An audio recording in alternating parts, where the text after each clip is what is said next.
每个企业都跟我们的生命一样，我们会在生意上感到绝望、迷失，或者是太多选择。当然，我们会走到成功的道路上。每逢星期一到星期五上午10点和下午3点，我们都会邀请 Singapore Excellent Award 的得主上我们的节目，跟我们分享他们的心路历程，还有他们的成功的道路。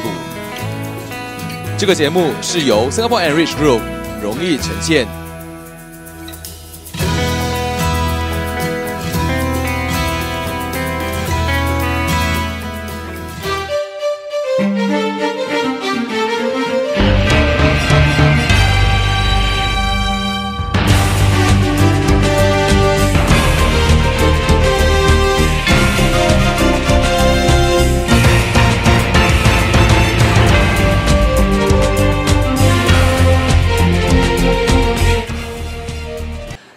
你好，我是阿宝，非常感谢你们收听这一期的封面人物 Personality Pte Ltd。今天呢非常的特别哦，来到节目当中呢是我可以这么说吧，我访问了这么多各行各业的人物哦，跟老板、企业家哦。今天这个企业呢，我觉得非常的庆幸能认识他。为什么呢？因为阿宝在做工的时候呢，就负责 ISO 这个 project 哦。然后呢，每一次到做这个项目的时候呢，我都会发狂的。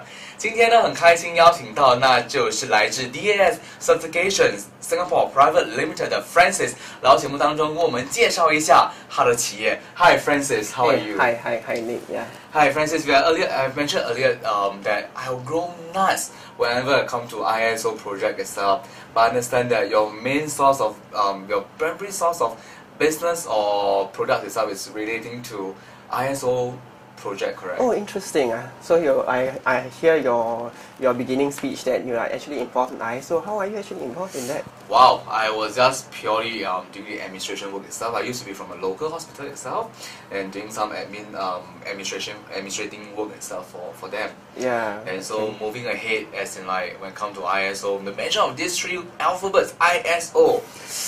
Wow, I always have great respect for those who are behind the scene itself doing this project. Well, okay.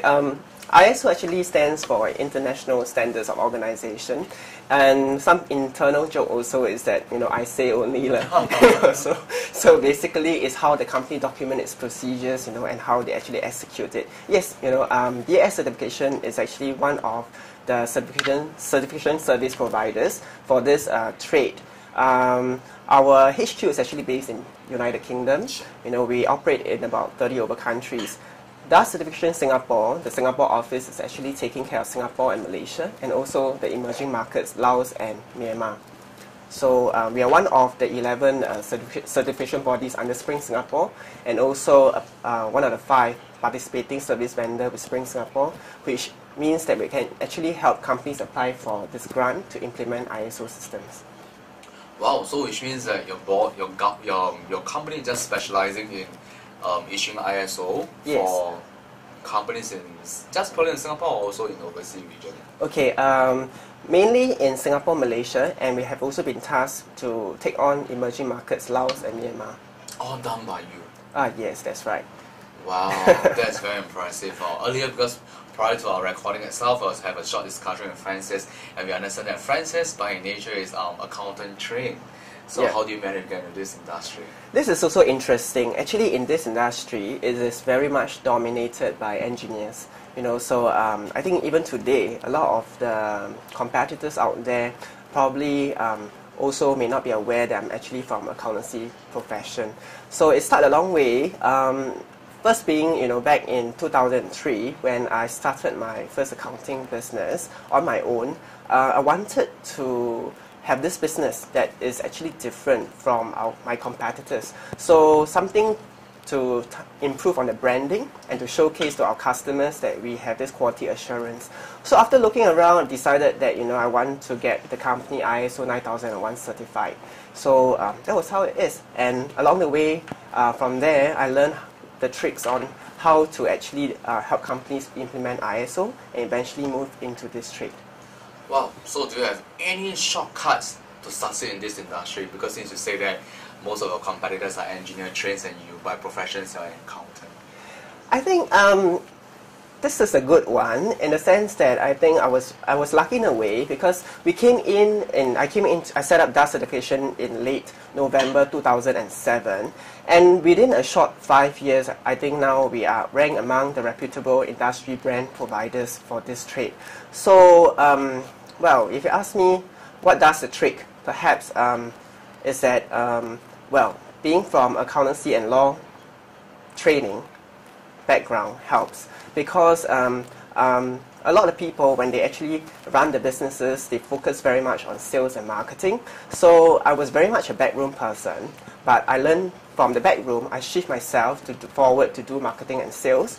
But while growing the business, I never forget that, you know, the importance of backroom operations, partly because of my background. So I think that helps, you know, and it helps to have a good structure in the backroom, you know, that allow the business to go on.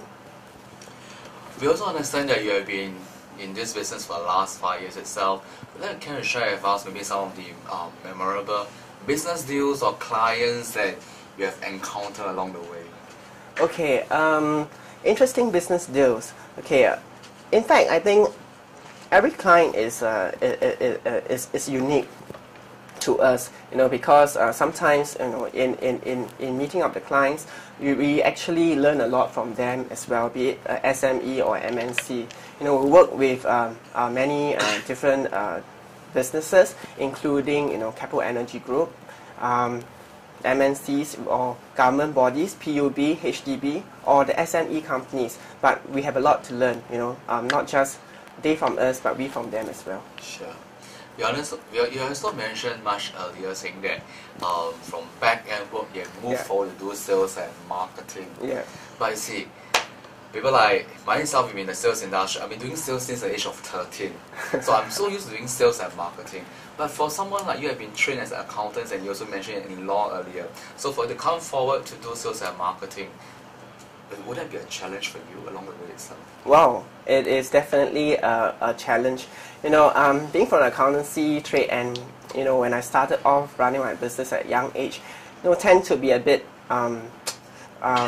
ambitious in a sense, and think that when I look at the sales and marketing people, I always have this thinking that they do nothing, just walk around, go out and meet customers, and yeah, and for people like us, you know, in the accountancy trade, sit in the office, you know, fix hours, overtime, and we clear all the shit behind, you know. So I always have this unjustified feeling against marketing and sales people.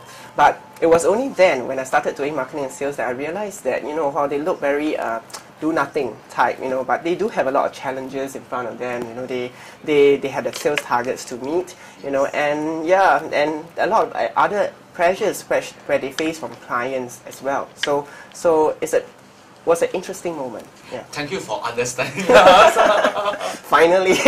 Yeah, do you know that? Because I was I'm always doing a frontline itself. Yeah. So when I started my own business, I had to move backward. Yeah. Then I realized that, hey, back end work is really not for me itself. Just like I have a lot of friends who are engineer trained. My partners are also engineer trained. So when they come to move forward to do so, I say, hey, Nick, it's really not my cup of tea itself. Yeah. But you have mentioned that prior to that you also have started other business. Would it be okay for you to share with us your experiences in these few businesses before you proceed to DAS Certification Singapore Pte Ltd? Okay. My very first adventure was started in 2001. This is a partnership business. So I started it with a friend who invited me in, but I was more of a passive investor. Sure. So that venture was a hard lesson learned, because, you know, shortly after graduate, you know, and you save up your money, you know, and everything just went into the business, and within 2 years, I think the business went disarray, you know, and in fact my partner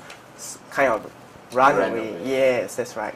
So, but being young, you know, I still feel very indignant. I feel that I'm capable of enough to do it. Definitely. So I didn't give up, you know. So in 2003, I quitted my full-time job. You know, then I was working at with Singapore Airlines as the regional accountant. I quitted my full-time job, and I decided, you know, to come out to salvage the company. You know, that's why when people say that they started business from zero, I probably started it, you know, at from minus negative, 0, 1 from or negative. something. Yeah, that's right. But don't you have any objections from your your loved ones, your family, as in like you have a good job, a well-paid job with SIA? So what gives you the guts or what gives you the courageous to quit them and quit the job and to join Kung Fu Force in your business? Well, I think it's sheer guts lah at a young age, you know, and 不知天高地厚. Yeah, so that's the thing. But when people ask me, you know, to look back, you know, to say whether I have any regrets, my answer is actually no, of course. But there are others who have asked me, you know, if time were to reverse, will I do it again? My answer is also a no. You won't do it again? Yeah, I wouldn't do it again. You know, there are actually a lot of sacrifices that need to be made along the way, because like what you mentioned, you probably have to spend less time with your loved ones, your family, you know, because all your head, you know, just focus onto the business for 13, 14 hours a day, and you had to really slog your guts out for many years. So but of course, now that, you know, things are cleared and we have already become a recognized brand in the industry, you know, nothing else need to be said. What's there to be regret? You know, but looking back, if you ask me to restart the journey, I'll really hesitate. On the not once but many occasions itself. Yeah, correct. Because as you mentioned, along the way itself, the sacrifices that we have made is definitely worth a lot. As in like the time with our loved ones, a lot of opportunity costs and stuff like that along the way itself. So moving forward, what do you see for yourself, or even what do you see for your own company then in the next perhaps 5-10 years? Okay, there are actually a lot of growth plans out there, you know, and I think we have been lucky enough, you know, with the right strategy in place, you know, have built up a good core team. So there are a lot of plans that are actually going ahead. Most importantly is that, you know, for the near future, we're actually focusing on Malaysian market and also the emerging markets. For Singapore market itself, I think we have already become one of the most preferred brand when companies think of gaining ISO certification. Yeah. Wow, I think that's very impressive. No, I think I have to thank my good team that's behind the whole work as well. Sure. Now we all know that success not only just by individual player, you also contribute by a group of team player itself. So could you share with us, as in like, what is your strength and weaknesses, and how does your team comes in to complements you? Okay, what's my strength and my weaknesses? Okay, that's interesting. Okay, basically, I think I'm quite a private person, you know. I do not really enjoy much limelight, like I was chatting with you earlier, except where it needs to bring my business to where it goes. Then I will be there for it, you know. I totally understand. Yeah. So, I mean, that is also partly because of my background, which is actually from accountancy, which is more in terms of backroom operations.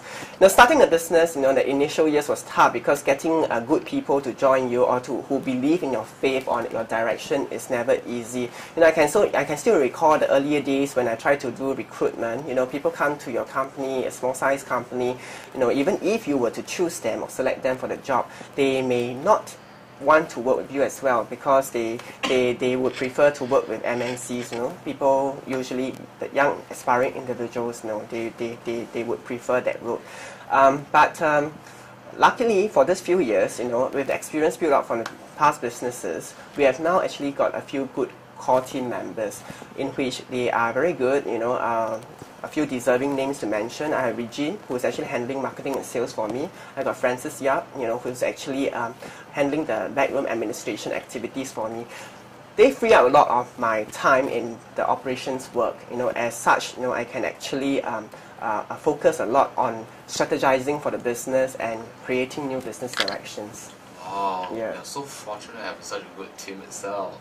Yeah, I must thank them indeed. Yeah. So moving ahead, as in like, I'm sure that many of our listeners and viewers who are watching the program now, many of them will aspire to become an entrepreneur just like you. So do you have anything to share with them, as in like any words of encouragement or your personal experiences that you hope to motivate them? Okay, if you would like to start on this entrepreneurial journey, then my advice is that, you know, you need to have good business plan.